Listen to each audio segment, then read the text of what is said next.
నమస్తే అండి, welcome to my channel. ఈరోజు మనం చంద్రశేఖర్ గారి జాతకం విశ్లేషించబోతున్నాం. టైం 6:30ని కన్సిడర్ చేసుకొని తులా లగ్నంగా ఈ జాతకాన్ని నేను చెప్తున్నానండి.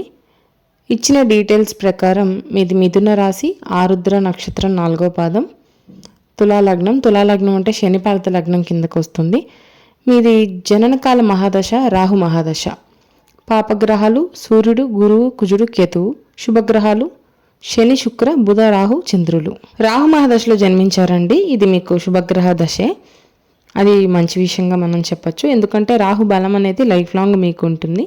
బుధుడు 7వ ఇంట్లో ఉన్నాడండి. దీనివల్ల మేనమామ కూతురే మీకు వివాహానికి ఉండే అవకాశం ఉంది, లేదంటే మేనమామ ద్వారా మంచి సంబంధం వచ్చే అవకాశం ఉంది. మీ మంచి మాట తీరు, మీ హాస్యంతో మీ భార్యని ఆకర్షించుకోగలుగుతారు. అదేవిధంగా 7వ ఇంట్లో సూర్యుడు కూడా ఉన్నాడు. దానివల్ల కొంత కలహాలు కూడా ఉన్నాయి వివాహంలో. సూర్యుడు లగ్నాన్ని చూడబట్టి కొంచెం మీది హీట్ బాడీ అని చెప్పొచ్చు, కొంచెం ఇండైజెషన్ ప్రాబ్లం కూడా మీకు కనిపిస్తుంది. 8వ ఇంట్లో శుక్రుడు ఉన్నాడండి. ఇది చాలా మంచి విషయం. అంటే మంచి దాంపత్యం, స్త్రీ సౌఖ్యం ఉంది, మంచి ఆయుష్ ఉంది.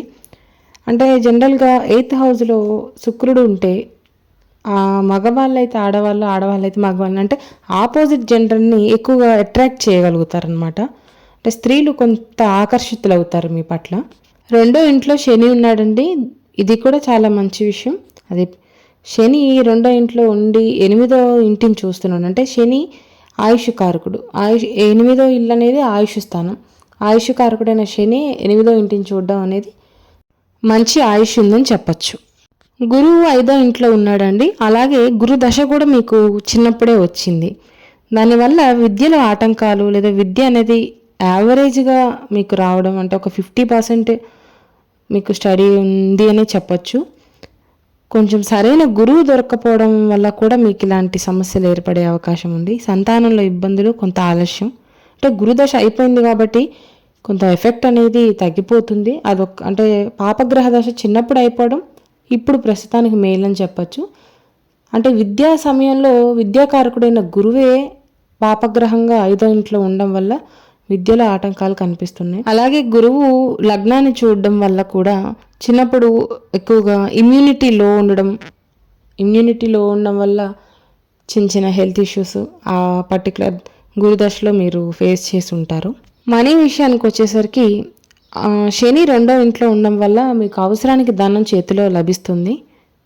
మంచి మాట తీరు ఉంటుంది, కుటుంబం అన్యోన్యత ఉంటుంది. 9వ ఇంట్లో చంద్రుడు ఉన్నాడు. అంటే 9 అనేది నిల్వధనం అండి. అలాగే పిత్రార్జితం, తండ్రి నుంచి వచ్చే ఆస్తి కూడా మనం, అలాగే సేవింగ్స్, ఇవన్నిటికీ 9వ ఇంటిని చెప్తాము. చంద్రుడి వల్ల మీకు తండ్రి నుంచి ఆస్తి వచ్చే అవకాశం ఉందండి. కానీ కుజుడు కూడా చూస్తుండడం వల్ల దాన్ని కొంచెం కోల్పోయే అవకాశం, లేదంటే మీరు సేవ్ చేసుకుంటారు అమౌంట్, కాకపోతే కుజుడి వల్ల కొంచెం ఆటంకాలు కనిపిస్తున్నాయి. వెండి ఇంట్లో ఎక్కువగా ఉండే అవకాశం కనిపిస్తుంది. ఇప్పుడు మీ జాతకంలో మెయిన్ ప్రాబ్లం వచ్చేసి కుజుడు అండి.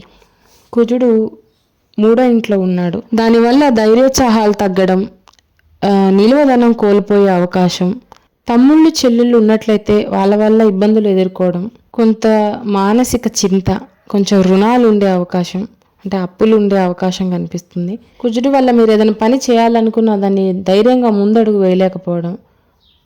మీకు కుజుడు దశ లైఫ్ లాంగ్ ఉంటుందండి. అది కూడా ఒక మెయిన్ ప్రాబ్లం.